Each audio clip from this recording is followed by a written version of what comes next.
Hello guys, I'm Savvy and welcome back to another Destiny 2 video.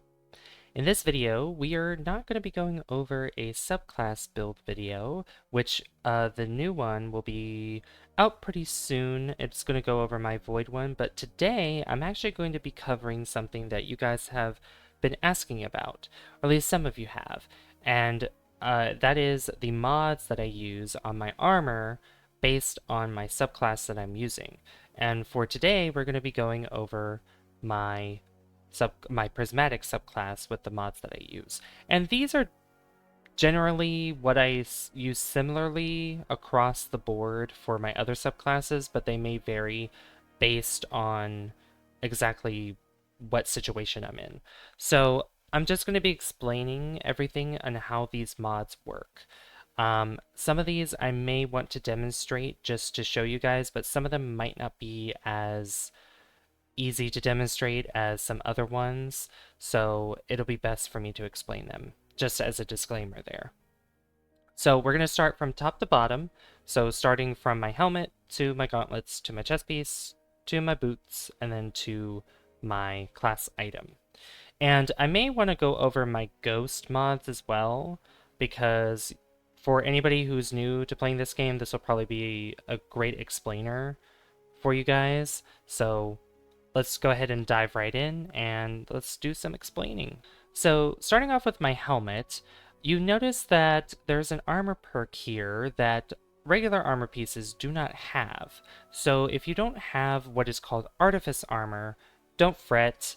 These are pretty much the same layout. It's just the thing is that as it says, the artifice armor, it says this armor contains a bonus socket that can be used to equip mods that allow you to slightly modify its stats. And slightly modifying means it can add +3 to your character stats here. So either mobility, resilience, recovery, discipline, intellect, or strength, based on what kind of build you want to go for. And all my builds pretty much have triple 100s, 100 in resilience, recovery, and discipline. And I used to have a build where I would have it in intellect, but since intellect wasn't really as important as I thought it was, resilience was a lot better because I definitely want to have that kind of resistance against damage against enemies. And I recommend that on pretty much any character, especially on hunters, because hunters seem to be kind of squishy, at least in my experience with it, as playing them. But so Artifice Armor adds this extra slot here, and you'll be seeing this through my other armor pieces, and that is how it's been easy for me to have these triple 100s. It's very, very important to have these if you want to go for a build like that.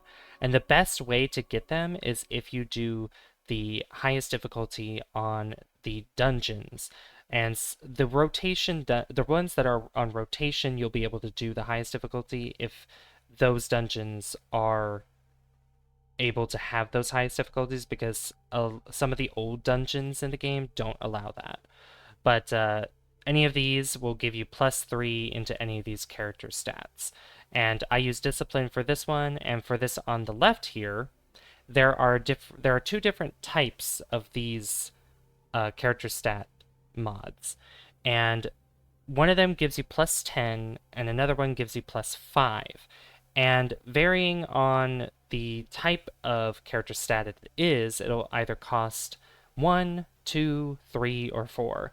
And obviously the one that I'm using is costing 4, which fills up my entire energy slots here for my armor piece. And this is what allows me to have the 104 resilience, but I can't really go below that, because if I decided to choose the 2 energy and +5, I'll be at 99. And we don't want that. I don't want that. So I'm keeping it at 4 for right now. And that's the best possible outcome that I can have for a build like this. So moving on to the next parts here, which are the 3 armor mods. These are where the armor mods come into play. So normally, if you don't have Artifice Armor, you'll have four slots, but with Artifice, you have 5. And with, 3 of these being the armor mods, which is in the normal piece as well. It's just you won't have this slot right here. But with this first one, we have what is called Heavy Ammo Finder. And it's pretty much self-explanatory. It says increases the drop chance of heavy ammo upon defeat of an opponent. Primary ammo weapon, especially exotic weapon final blows, help you find ammo more quickly. Multiple copies of this mod increases the ammo gained per drop. Does not function in Crucible. So if you're doing this in if you have this on in PvP, it's not going to work. If you expect heavy ammo to drop as you defeat other players, it's not going to drop for you. But I mainly play PvE, so this works out very well for me. But I only have one stack of these because I don't have the energy to use for me to use this unless I decided to probably get rid of this and then I put a second one here. But I don't want to do that. I'm going to keep what I have right now, or I could use this harmonic siphon and then have heavy ammo scout if I'm playing with other people, because what heavy ammo scout does is it says when one of your ammo finder perks creates a brick of heavy ammo for you, it also creates bricks of heavy ammo for your allies. Multiple copies of this mod stack, creating more ammo for your allies for each additional copy equipped. So if you're playing solo, you don't want to use this at all. You probably want to replace it with either a harmonic siphon and probably stack them together, or probably like a kinetic siphon or some of these other siphons here, except these cost 3 when this costs 2. So in this case, let's say I'm playing solo right now, I'm going to have 2 of these. And what harmonic siphon does is it specifically says which element is your super and what it does. So for instance, since I'm on prismatic and I'm using a solar super on it, it'll say rapid solar weapon final blows create an orb of power. And it pretty much does the same thing if you separate these and use these types of siphons, but harmonic siphon is the best because it always matches the super you are using. However, you want to be able to have the weapons that match your super as well if you want to have orbs of power generate from defeating enemies with that element. So if I defeat 2 enemies, then an orb of power will drop.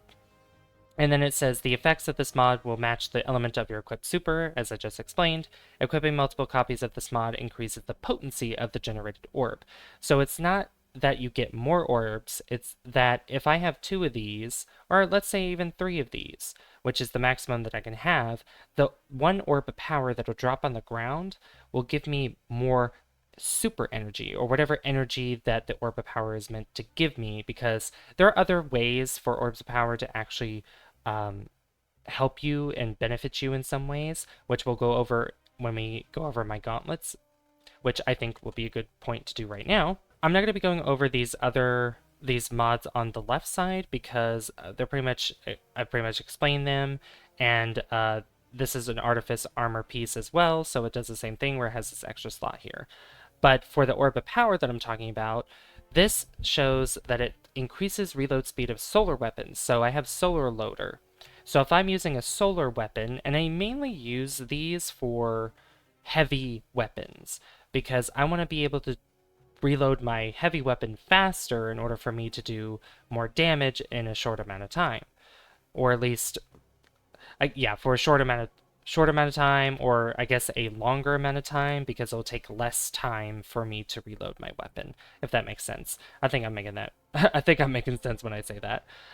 So what this does is, as it says, increases reload speed of solar weapons. Multiple copies of this mod can be stacked to increase the potency of its effect, with diminishing returns for each additional copy of the mod. So essentially what this does is, even if I have 1 of these, 2 of these, maybe even 3 of these if I had more energy, it would increase the speed of which I reload my weapon. So let's say, for instance, my reload speed is low, and if I use these, it'll increase that speed. So if there's a way for me to demonstrate that, I would love to do that. So I'm going to go and go somewhere, and we're going to be using my avalanche. And this is a great way to demonstrate this because the reload speed on this machine gun is kind of mediocre. Even though it's 73, which is pretty high, it's still kind of slow. So if I have orbs of power if I get orbs of power and I have solar loader active, it should increase the speed, and we should see a bit of a difference with it, even if we just have 2 equipped. Alright, so here I am on Nessus. I'm in Artifact's Edge right now, And let's say I don't want to defeat any enemies right now. What I want to do is I'm going to expend some of my ammo here, and I'm going to reload. So, reload's pretty decent. Pretty good, pretty good.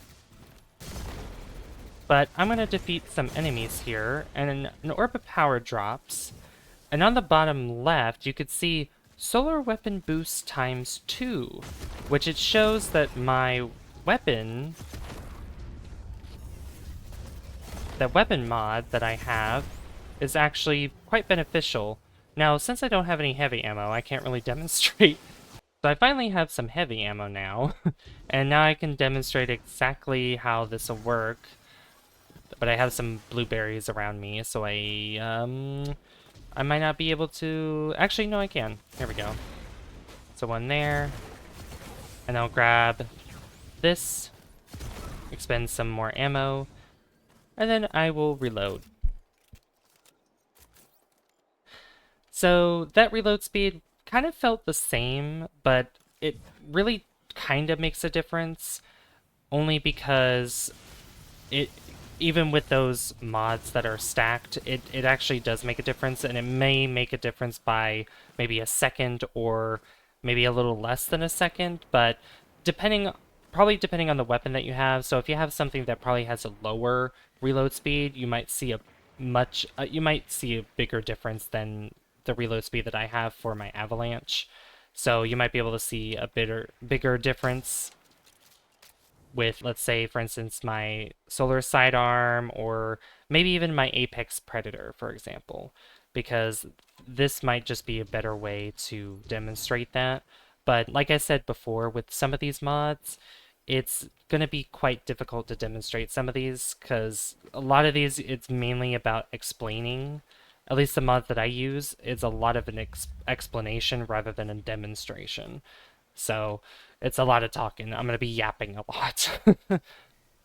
But we can move on to my chess piece now, because this is actually one of the more important things about the mods in the game for your armor, because these three right here, you can choose to have a lot of resistances. There are many other things here, such as Font of Endurance, Emergency Reinforcement, Charged Up, things like that, but I pretty much just only use resistances. And and honestly, I make the mistake of forgetting to switch these based on the activity that I'm doing, but I do recommend that depending on what enemies you're facing, to always change these mods around to ensure that you are able to live against these types of elements that these enemies are doing against you.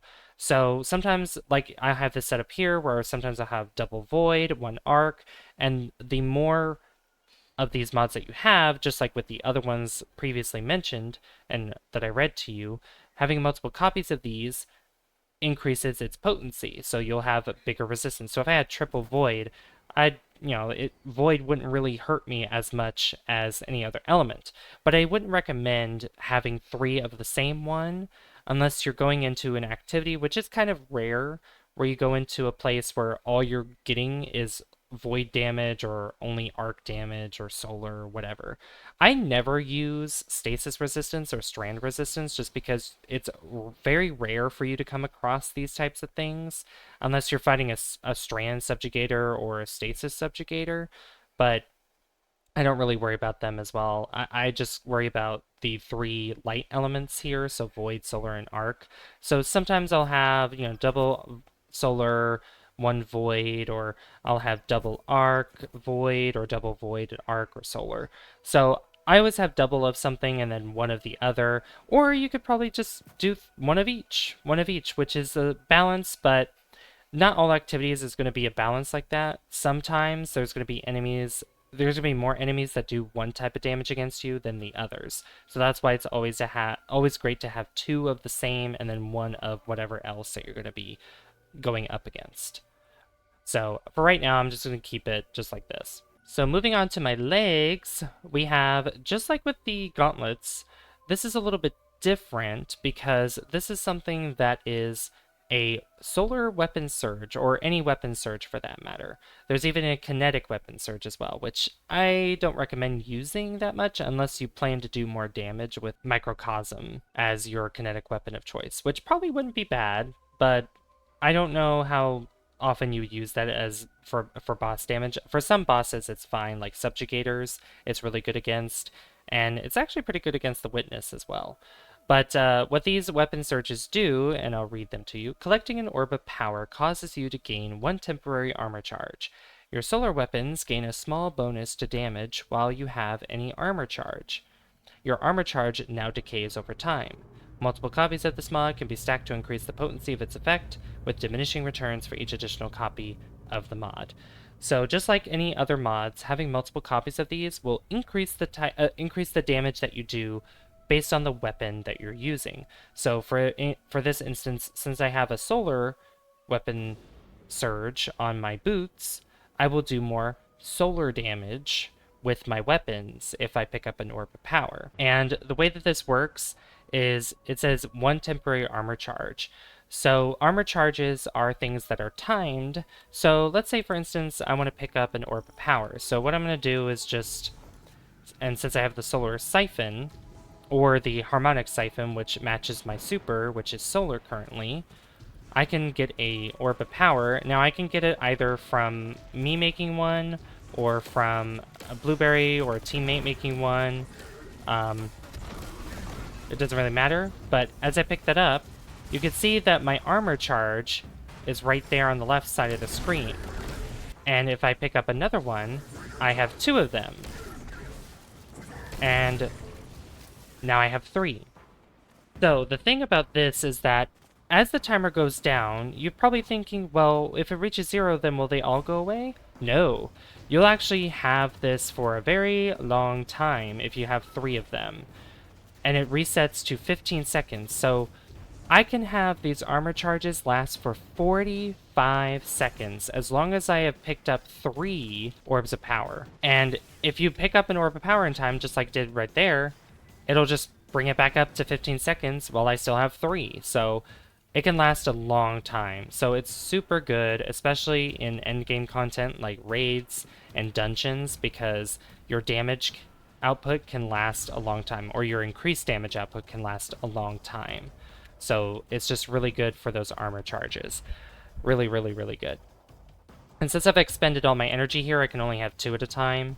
It's kind of disappointing, but but it is what I use. And I do recommend switching these based on the types of weapons that you're using as well. And for me, I always use these for the heavy weapons that I'm using, because I want most of my damage output coming from my heavy weapons, which it just makes sense to me. So moving on to the final armor piece, which is my class item, and these are set up pretty much the same as any other class item, so nothing's different from this.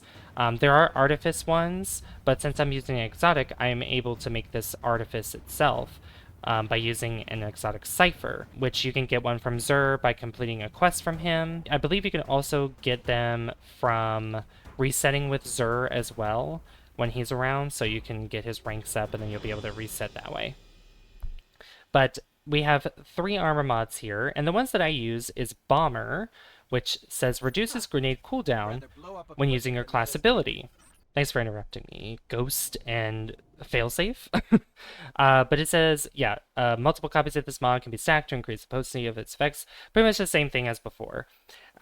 So yeah, when using my class ability, I just like this because I like to use my grenades a lot. So I definitely want to use my class ability quite often for that. And I can have multiple stacks of these, and it only costs 1, which is, it's very cheap. Very, very cheap. Now, this is where the armor charge comes into play, because I have what is called time dilation. Now, this says your decaying armor charge has a longer duration. So it has 15 seconds. So let's say I don't have any of these. Let's say I have 2 bombers and a proximity ward, which we're going to be going over proximity ward in a second. But let's say I don't have any of those. I don't have the time dilation. So how long exactly will I have when I pick up an orb of power? So let's find out. So I'm going to give myself an orb of power, by defeating 2 enemies here. And I only have 10 seconds, as you saw pop up there. Only 10. So that gave me an extra 5 seconds. But what would happen if I decided to have 2 of them? Maybe even 3. I'm going to put on one of these. I'm going to get rid of Proximity Ward. I'm going to put on 2 of them. So one of them gave me 15. What does 2 give me? So 2 gives me 18 seconds. How many 3 time dilations give me?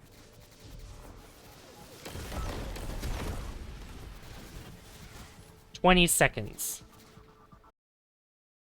It gave me 20 seconds for that, which is a long time, but in my opinion, I think 15 seconds is good enough, so that's why I only run 1.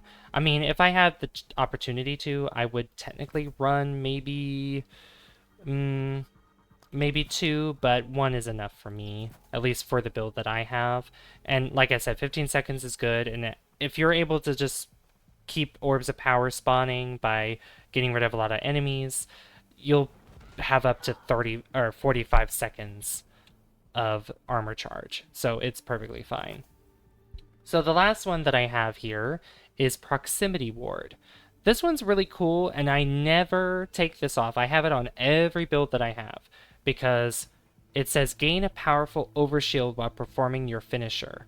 Equipping additional copies of this mod provides no benefit. So this is one of the mods that if you have more than one, it's not going to do anything. But this is really cool. So I'm going to weaken an enemy, and I'm going to finish it. So let's say, for example, let me weaken this harpy. Really? I'm trying to demonstrate something, Blueberry. Blueberries sometimes. Alright, so this guy's weakened, so I'm going to finish it. And look at the top of my bar. I got an overshield there as I was finishing an enemy. That has saved me so many times in many activities that I've done, even with endgame content, because if my health is low, and as long as I finish something, my overshield will protect me as I'm finishing things. And if I'm able to keep enemies around me weak enough for me to finish them, I'll keep doing it over and over and over again to ensure that all the enemies are gone, for 1, and for 2, I'm able to live throughout all of this damage that is being dealt to me. It's such a saver of your life. I know that didn't make sense, but you know what I'm trying to say. It's such a lifesaver. That's what I should have said. It'll help you in many situations, especially if you try to do things by yourself. If you attempt to do endgame content solo, especially solo flawless dungeons, or if you try to do low man raids. So it's really convenient. So the last thing I'm going to go over is going to be my ghost mods. And I have 3 of these available, but there are other ones that you could put on here. So we have the Experience Ghost mod, which I don't know why you wouldn't have anything other than the 6th one up here, because you get increased XP gains by 12%. It does cost 6 energy, which I think is worth it. It's definitely well worth it. 5 is 10%, 4 is 8%, 3 is 5%, 2 is 3%, and 1 is 2%. So I just go for 6 because I want more XP, obviously. And then we have these other 3 here. So we have a Tracking Ghost mod, which the one that I use is detect caches or resources within a 50-meter range. Then you have one for 40 meters, and then you could just not have it at all. But I have enough for the 50 meter, but let's say I bring it down to 40, I can at least have something here. Core Harvest, earn bonus enhancement cores when completing ritual activities, which I don't need enhancement cores. I have way too many of them. Way too many of them. And then this one here, which is Resilience Armorer. And there's different types here. There's also Glimmer boosters. If you're running low on Glimmer, you can put these boosters on and it'll give you an increased Glimmer gain by however much the percentage is based on the energy mod that you put in, or however much energy this mod has. But these are really important, and I keep the resilience on all the time because what this does is it says armor pieces with random stats you acquire will have a guaranteed minimum of 10 resilience and are more likely to drop with a higher resilience. So for builds that I use with my triple 100s, or all the triple 100 builds that I have on all of my subclasses, these are very important to have on your ghost shell because these determine which which character stats it's going to be focused into. So an armor piece drops, and as this says here, it'll have a guaranteed minimum of 10 resilience. However, this resilience mod here can give you even more resilience. And based on the mod that you have, it changes the way that the stats are. So, for example, like if I have resilience armor, it'll give me more resilience, but it'll also give me a lot of discipline as well, or potentially discipline. If I have something like recovery, it'll give me something with a lot of recovery, but then a lot of intellect could be a chance as well. Something with mobility, I could have a lot of recovery with it, or if I have intellect, I could probably have a lot of recovery, or maybe even mobility or something like that. It's just mixed matches two different ones that you'll most likely get. So sometimes you're lucky, sometimes you're not. I've been very fortunate and lucky a lot of times with my armor, so there's not really any armor pieces anymore that I really need for my builds that I have.